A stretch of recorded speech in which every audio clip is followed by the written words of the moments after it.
Known as the land of the gods to the ancient Egyptians, Somalia's natural features and geographical position should be a recipe for success.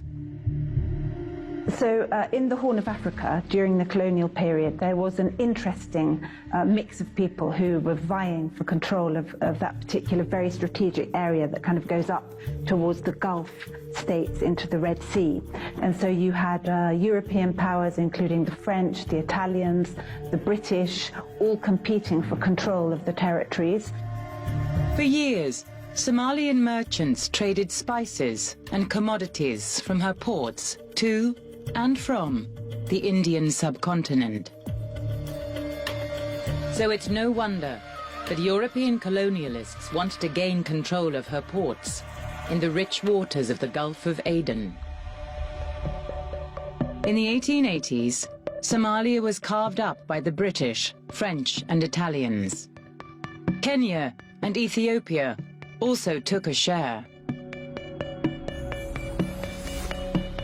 But half a century later, the British appetite to govern in far-flung places has waned, as has the tolerance of those being governed. All that as you like. It is complete independence that we want. In 1960, Harold Macmillan's Wind of Change speech rings in the end of colonial Britain in Asia, Africa, and the Caribbean. Somalia is one of 17 African nations to be given back their freedom and the right to control their own future. On gaining independence in 1960, British Somaliland merges with Italian Somaliland, creating a new republic called Somalia. On paper, this should be a happy union. Most of the population have similar ethnic backgrounds. They also speak the same language. But the reality is very different. There are what we call 4.5 clans, major clans in Somalia.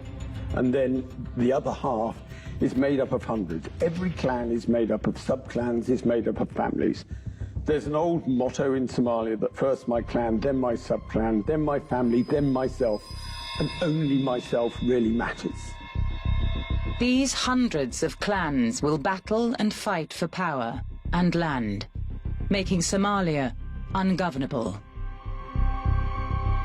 So Somalia was broken up into this very fragmented patchwork of different territories that were constantly shifting because different clans were fighting each other, becoming victorious one moment, losing territory the next. So it was immense flux. And then you look at the Americans coming into this situation, trying to initially provide some kind of humanitarian mission in terms of protecting aid convoys, and they just got dragged into a situation that they had no proper understanding of.